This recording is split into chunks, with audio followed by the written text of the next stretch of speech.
కాడికి నేను వచ్చేసిన. అరరే ఏం వానలు ఏం వరదలు వల్ల ఈడుస్తలేవు ఓడుస్తలేవు. వద్దన్నా కొట్టబట్టే ఈ వానలు చల్లకుండా ఎప్పుడు తక్కువ అవుతాయో ఏమో.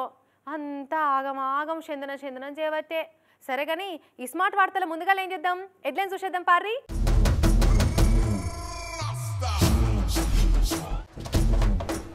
హిస్టరీని బ్రేక్ చేసిన కృష్ణా వరదలు, మునిగి ముద్దవుతున్నారు విజయవాడ జనాలు. జోరుగా నడుస్తుందట బెజవాడల బోటు దంద, ట్రిప్పుకు 2000 దండుకుంటున్నారట జనాల కాడ. తెలంగాణను ముంచిన వానలు, జాతీయ విపత్తుగా ప్రకటించాలన్న సీఎం.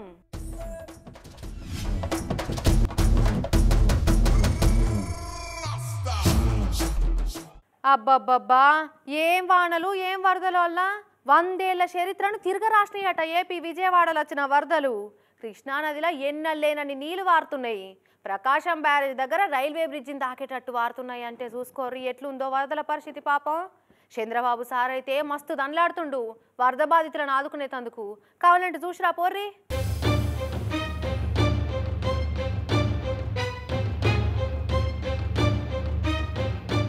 వామ్మో వామ్మో విజయవాడను గడగడలాడిస్తున్నాయి కదా వరదలు. ముప్పేట దాడి చేసినట్టే ఉంది ముంపు. ఇటు చూసినా నీళ్ళే. ఇగో Vambay colony, inner ring road, Ibrahimpatnam, Kandrika, Payakapuram, teachers colony, Devinagar, Ramakrishnapuram, Rajarajeswaripeta, railway underpass, Nunna, Burma colony, Gunadala, Devinagar, Krishna hotel centre, Singhnagar. ఏడ చూసినా మనుషులు మునిగేటంత లోతుల ముంపు నీళ్ళు వచ్చి ఏరినాయి. ఒక్కో తాన్నైతే సింగిల్ ఫ్లోర్ బంగ్లాలే మునిగేటంత నీళ్ళు వచ్చినాయి. ఏడ రోడ్లున్నాయో ఏడ ఏమున్నాయో గుర్తుబాటు రాకుండా మారిపోయింది. అటు అమరావతి, పల్నాడు, తుళ్లూరు వరదల పరిస్థితి కూడా అటనే తయారైంది.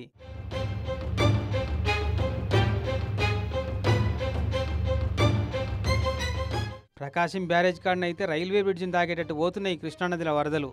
నిన్న పొద్దుకేయాలకు 11 లక్షల క్యూసెక్ల మీదనే వరద వారింది. ఒడ్డుకు పెట్టిన బోట్లు కొట్టుకపోయి బ్రిడ్జిని బలంగా తాకితే జరంత డ్యామేజ్ అయిందంట.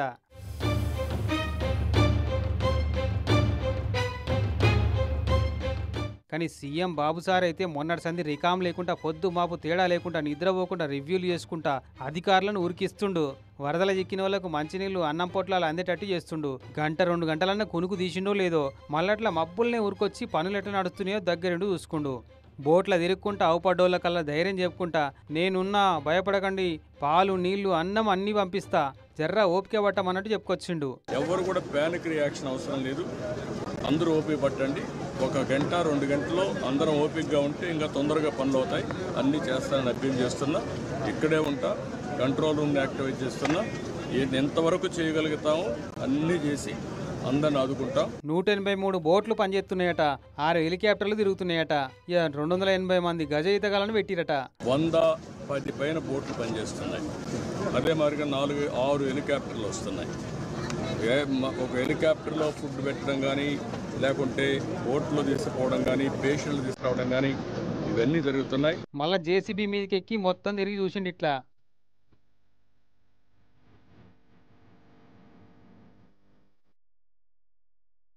ఇక్కడి హోంమంత్రి, మంత్రులు, ఎమ్మెల్యేల కాడికెళ్ళి ప్రతి ఒక్కరు వరద బాధితులకు సాయం చేసేందుకు దగ్గరుండి పనులు తగబెడుతున్నారు.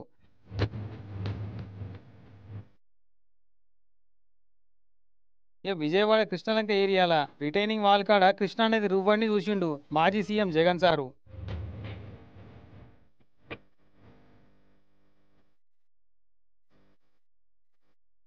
బాధితులకు పాల ప్యాకెట్లు వంచి పెడుతున్నారు. డ్రోన్లు, హెలికాప్టర్లతోనే అన్న పొట్లాలు కూడా వంచి పెడుతున్నారు.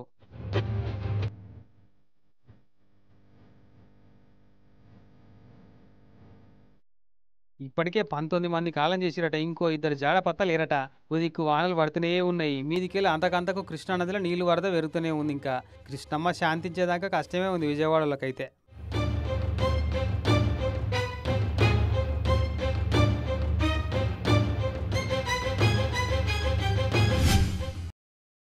ఓ దిక్కు తిండి తిప్పలు లేక తాగేదందుకు నీళ్లు దొరకక వరద బాధితులు గోసపడుతుంటే ఇదే మంచి మోక అన్నట్టు ఇండ్లు మునిగినోళ్ళ తాన వేలకు వేలు దండుకుంటురట కొందరు ప్రైవేట్ బోట్ల ఓనర్లు.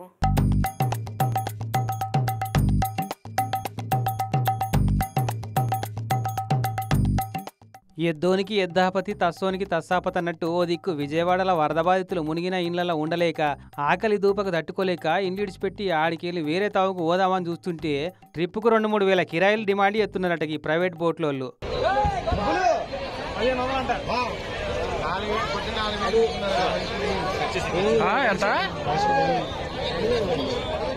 అగ చూడు దూరాన్ని బట్టి 1500 కెళ్ళి 4000 దాకా వసూలు చేస్తున్నారట. ఓ దిక్కు 180 పడవలను తిప్పుతున్నామని సర్కారు వాళ్ళు చెప్తున్నా ఇక ఇంతమందికి ఏడు సరిపోతాయి అవి. ఇక ఇదే మంచి మోకాని పైసలు పోగేసుకుంటున్నారట. షీ పీనిగలను పిక్క తినే రాబందులు కూడా బెటర్ ఏమో వీళ్ళకంటే. అవన్న సచ్చినాక పీక్క తింటాయి కానీ వీళ్ళు ఆపదలున్న సాటి మనుషులను పీక్క తినబట్టే మానవత్వం మంట కలిసిందని అప్పుడప్పుడు గిసెంటి చూస్తేనే అనిపిస్తుంది.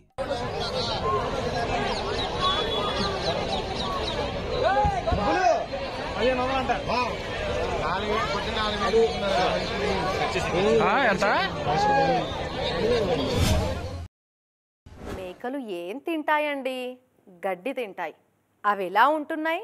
గడ్డి తినే మేకలు కొండలెక్కుతున్నాయి. మరి వాటిని తినే మనుషులు ఎలా ఉంటున్నారండి? కొండలు కాదు కదా, 2 మెట్లు ఎక్కలేకపోతున్నారు. అంచేత మీ ఆరోగ్యం మీ చేతుల్లోనే ఉండాలంటే సాత్విక ఆహారం తీసుకోవాలి అని ఆరోగ్యానికి 60 సూత్రాలు చెప్పే మంతన సత్యనారాయణ సార్ తెలుసు కదా. కృష్ణానది కరకట్ట మీద ఉన్న ఆయన ఆశ్రమంలో కూడా వరదొచ్చింది. ఆరోగ్యాలు కాపాడుకుందామని పోయినోళ్ళు పాపం ప్రాణాలు కాపాడుకొని బయటపడితే చాలనే కథ అయిందోళ్ళ. అరే 7-7 వచ్చి మంతెన సత్యనారాయణ సార్ ఆశ్రమంలో 4 రోజులుండి 4 ఆసనాలు వేసుకొని 4 రోజులు ధ్యానం చేసి మనసులో రంది లేకుండా చేసుకుందామని వచ్చిన వాళ్ళకు ఆరోగ్యం కాపాడుకున్నాడు కాదు ముందుగాలు ప్రాణాలు కాపాడుకుంటే చాలనే కథ అయింది కదా. గుంటూరు జిల్లా తాడేపల్లి కాడ కృష్ణానది కరకట్ట మీద ఉన్న సత్యనారాయణ రాజు గారి ఆశ్రమంలకు వరదొచ్చి పాడైంది. ఆవుసుంటే ఆసనాలు ఎప్పుడైనా చేసుకోవచ్చు, ప్రాణం ఉంటే ధ్యానం ఎంతైనా చేసుకోవచ్చు అని బెదిరిపోయి బూగులు పడ్డారు హీలింగ్ కోసం పోయినోళ్ళు. ఇక ఈ సంగతి తెలియగానే ఆఫీసర్లు ఉరికిపోయి తాళ్ళేసి ఫస్ట్ ఫ్లోర్లో ఉన్న పబ్లిక్ను నిమ్మలంగా కిందకు దించి బయటకు తీసుకొచ్చారు.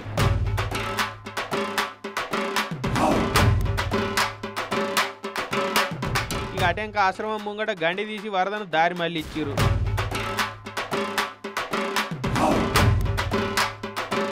ఇక ఆశ్రమంలో పోయినోళ్ళు వరదను చూసి గావరైపోయిరట. ఎట్లా బయట పడతామో అని బుగులు పడ్డారట. కానీ ఇక అధికారులు పోయి కాపాడే వరకు అందరు నిమ్మలమయ్యారు. కృష్ణానదికి ఈ తీరుల వరద మా పుట్టుపూర్వంలో ఎన్నడూ చూడలేదని పాపం అటు బెజవాడ వాళ్ళు కూడా గజగజ వణుక్కుంటా చెప్పబట్టిరు.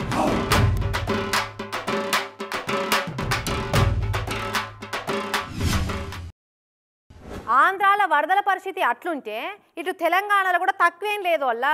వాగులు వంకలైతే బీభత్సంగా వారుతున్నాయి. చెరువులు కుంటలన్నీ మత్తలు దుంకుతున్నాయి. ఆడాడ రోడ్లు రైలు కట్టలు కూడా తెగిపోయినాయి వరదల దెబ్బకు. ఇండ్లకిండ్లే కొట్టుకపోయినాయి. ఇక చూడరాదురు ఎట్లున్నదో ఆడ పరిస్థితి.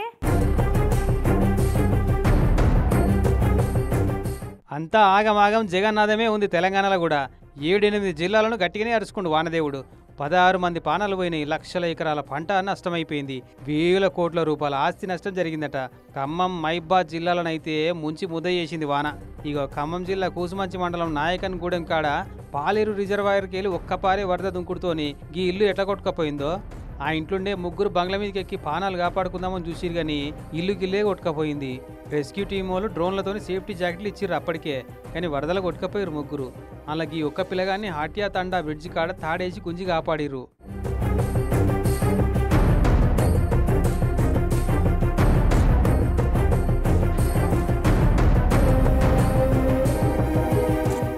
ఇక అట్టనే మున్నేరు వాగులో చిక్కిన ఈ 9 మందిని కాపాడిరు రెస్క్యూ టీం వాళ్ళు.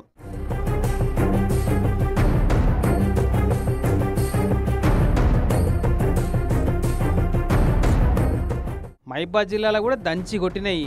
మరిపేడకెళ్ళి మైబాద్ పోయే తొవ్వల కిలోమీటర్ అంత రోడ్డు కొట్టుకపోయి రాకపోకలే బంద్ అయిపోయినాయి.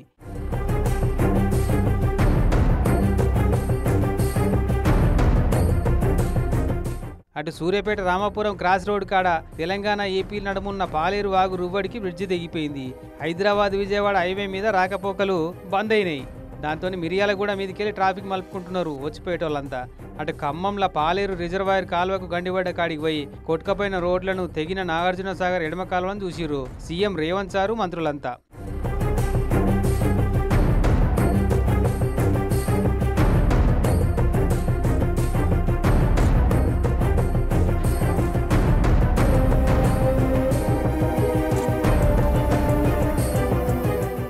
బొద్దికంగా వరద నష్టాలను అంచనా కడుతందుకు అక్కడి అధికారులు ఏర్పాటు చేసిన ఫోటో ఎగ్జిబిషన్ను చూసి విలేకరుల మీటింగ్ పెట్టి నష్టపోయిన రైతులకు ఎకరానికి 10,000 చొప్పున, ఇండ్లు వాకిళ్లు ఆగమైన వాళ్లకు 10,000 సాయం, కాలం చేసిన వాళ్లకు 5 లక్షల చొప్పున సాయం ప్రకటించి కేంద్ర సర్కారోళ్ళు వెంటనే ఇది జాతీయ విపత్తుగా ప్రకటన చేసి మోడీ సారు వరద ప్రాంతాల టూర్ వేయాలని కోరిండు.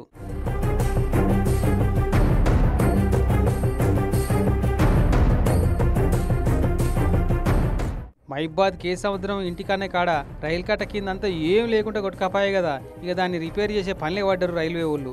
ఈ తొవ్వంట పోయే 100 రైళ్ళని రద్దు చేసిర్రు.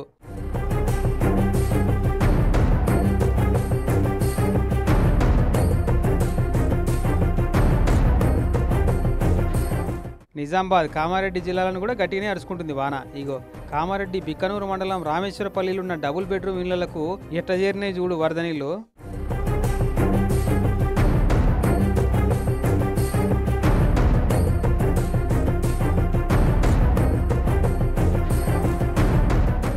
ఇటు జగిత్యాల జిల్లాలో మొన్న రాత్రి సంధి కురుస్తున్న వానలకు వాగులు వంకలని పొంగి వరులుతున్నాయి. బ్రిడ్జిల కాడ వాగులైతే దాటరాకుండానే ఉంది. ఎందుకన్నా మంచిదని పోలీస్ కావాలి పెట్టిరు బ్రిడ్జిల కాడ.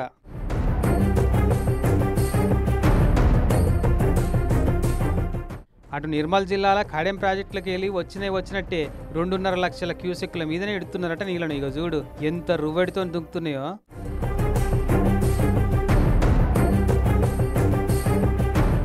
సోమవారం నాడు జరంత గిరివిచ్చినట్టు అయింది వానలకు. కానీ ఇది జస్ట్ ట్రైలరే, అసలు సినిమా ముంగటుంది అంటున్నారు వాతావరణ శాఖ వాళ్ళు. చూడాలి మరి వాళ్ళు చెప్పినట్టే అవుతుందా కాదా అన్న సంగతి.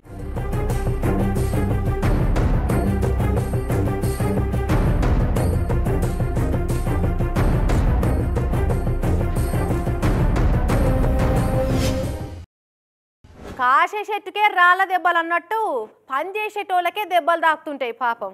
తెలంగాణ మంత్రి పొంగులేటి సీను సారు ఖమ్మం జిల్లాల వరద బాధితులను మందలించేందుకు పోతే గిట్లయిందోళ్ళ. ఖమ్మం జిల్లాల వరద బాధితులను హెలికాప్టర్ తెప్పించి కాపాడలేకపోవచ్చు కానీ ఇంటింటికి కలదిరిగి కాపాడుకుంటా అని కలలుగన్న పొంగులేటి సార్ కలలు కళ్ళైపోయినాయి కదా పాపం. కరుణగిరికి వెళ్ళి వరద వంగి ఇళ్లకు వస్తే వరద బాధితులను మందలిచ్చి ధైర్యం చెప్దామని ఇట్లా బండి మీద పోయిండు సారు.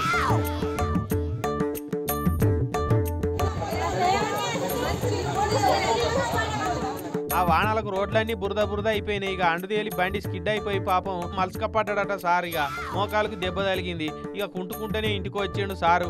ఇంటికి వచ్చినాక డాక్టర్లు వచ్చాక సారు కాలుకు పట్టి కట్టిర్రు. ఇట్లా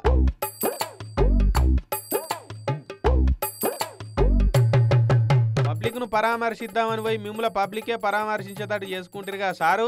ముందే సాయం సరిగా అందుతలేదు, మమ్మల్ని ఎవరు పట్టించుకుంటలేరు. 3 మంత్రులున్న ఖమ్మంలో కొందరి ప్రాణాలు పోయినాయి. విగ్రహాల మీద పూలు జల్లేతందుకు హెలికాప్టర్లు దొరికినాయి. మంత్రులు జిల్లాల టూర్లు వేయనీకే హెలికాప్టర్లు దొరికినాయి. ఆపతి కాలంలో పబ్లిక్ను కాపాడనీకే మీకు హెలికాప్టర్లు దొరకలేదా? తిండి తికాన లేక మేము తిప్పల పడుతుంటే మా గోసలు మీకు పట్టాయని ఖమ్మం పబ్లిక్ కూడా మండిపడబట్టే.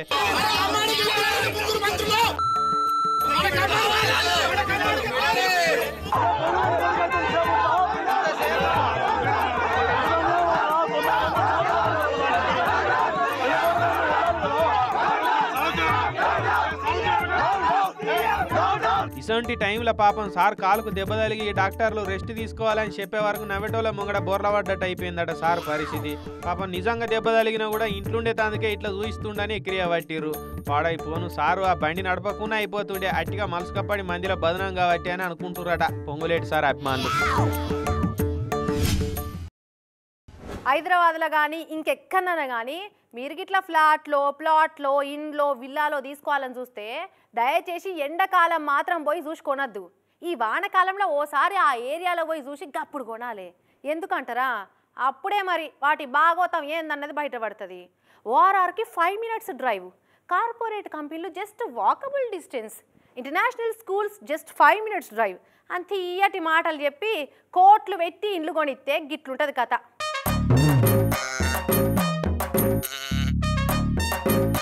విలాసంగా బతకచ్చని కోట్లు పెట్టి విల్లాలు కొన్నోళ్ళ పరిస్థితి ఏందో చూడు రోసారి. 2 వద్దుల సంధి వరదల జిక్కి విల్లాలుంటున్నోళ్ళు విలవిలలాడుతుర్రు. రంగారెడ్డి జిల్లా మోకిల కాడున్న లా పొలామా విల్లాల పరిస్థితికి ఇది. మొత్తం 212 విల్లాలున్నాయి. ఒక్కో విల్లా ఏం తక్కువ 6-7 కోట్లున్నది. ఎన్ని కోట్లు పెట్టి కొంటే ఏం సుఖం ఉన్నది? మొత్తం అంత వాన రాగానే మునిగింది.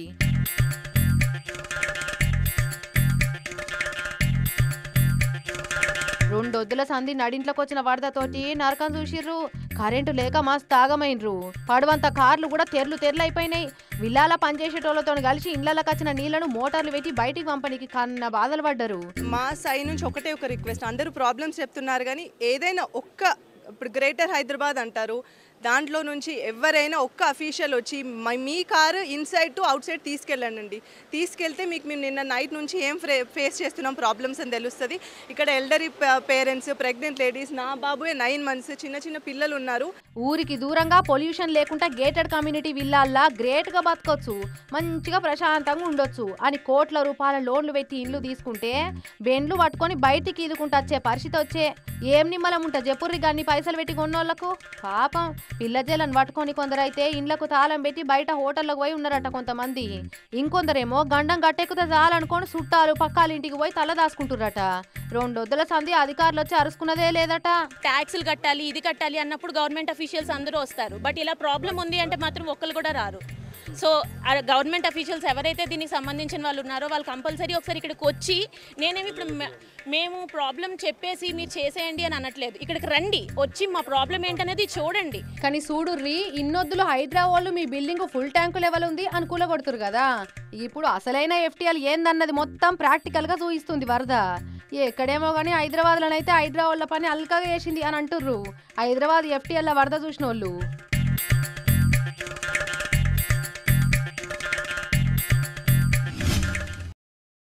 Fake police officer, fake collector, fake baba, fake దళారి, fake IAS officer, fake CBI officer, fake ED officer, fake రాయ్ agent, fake PMO officer, fake journalist, గిట్లా ఫేక్ వస్తువులే కాదు ఫేక్ మనుషులు కూడా బాగా మందే మోపారు మన చుట్టూ. గట్నే ఒక ఆడ ఈడీ ఆఫీసర్లమని పోయి ఓ సేట్ను బెదిరించారు కొంతమంది ఫేక్ గాళ్ళు. అట్ట ఇంకా ఏమైందో మరి. గా నడుమ సూర్య అన్నది గ్యాంగు సినిమా వచ్చింది, యాదుకుందాని వల్ల రమ్యకృష్ణ మేడం ఇంకొంతమంది తోటి గ్యాంగు తయారు చేసి కొంతమంది శ్రీమంతుల ఇళ్లకు పోయి ఇన్కమ్ ట్యాక్స్ ఆఫీసర్లమని రైడ్కు పోయి బ్లాక్ మనీ సీజ్ పేరుతోటి పైసలు ఎత్తుకొస్తుంటారు. అగో సేమ్ గదే ప్లాన్ వేసిండ్రు ఉత్తరప్రదేశ్ మద్రకాడ.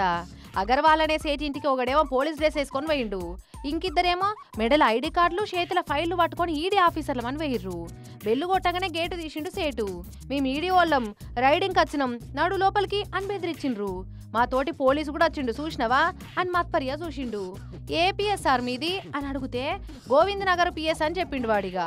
నీకు డీటెయిల్స్ చెప్పనీకే రాలే, నడు లోపటికి అని సేట్ను లోపలికి తీసుకపోనికి మస్తు ట్రై చేసిండ్రు. ఇనకపోయే వరకల్లా అనగబట్టి కొట్టిండ్రు, లోపలికి గుంజుకోపో చూసిర్రు. వచ్చింది దొంగబాడువేగాళ్ళు ఆఫీసర్లు కాదని డౌట్ పడి బయట కురికి మొత్తుకుండు.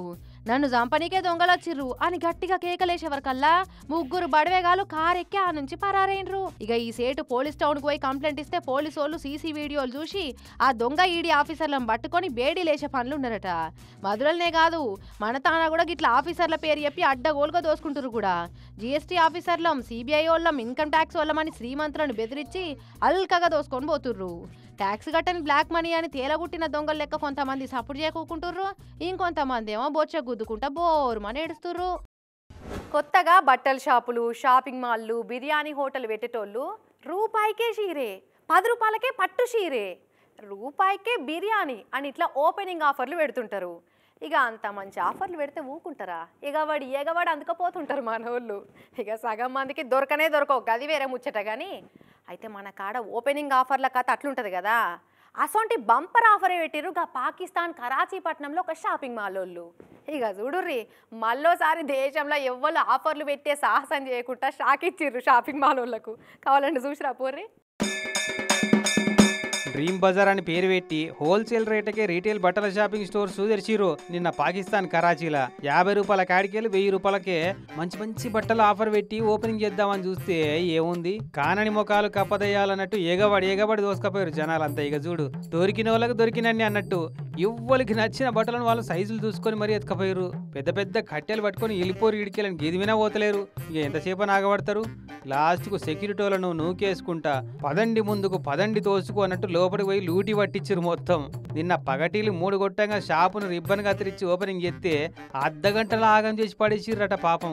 జనాలకి ఏమన్నా మిగిలి చేద్దామని వేరే దేశంలో ఉండే ఈ అన్నోళ్ళు డ్రీమ్ బజార్ పేరు మీద దుఃఖం తెరిస్తే నిమిషాల మీద నైట్ మేర్, అదే పీడకల చూపెట్టిరు ఈ కరాచోలు మాకు అని అంటుర్రు. అయ్యో ఎంత పనైంది భయ్యా. అయ్యో అనబోతే 6 ఏళ్ళ శని చుట్టుకున్నట్టు అయింది పో మనోళ్ళ పని. డ్రీమ్ బజార్ను బూమ్ బూమ్ చేసి మళ్ళోపారి ఇంకెవ్వరు ఇటువంటి ఆఫర్ల సాహసాలు చేయకుండా షాకిచ్చిర్రు. షాపింగ్ మాల్ కాదు కదా, చైనా మాల్ దుఃఖం పెట్టే సాహసం కూడా చేయరాకుండా అయిపోయింది మళ్ళోసారి. అట్లు ఉంటది మరి పాకిస్తాన్ వాళ్ళతోటి.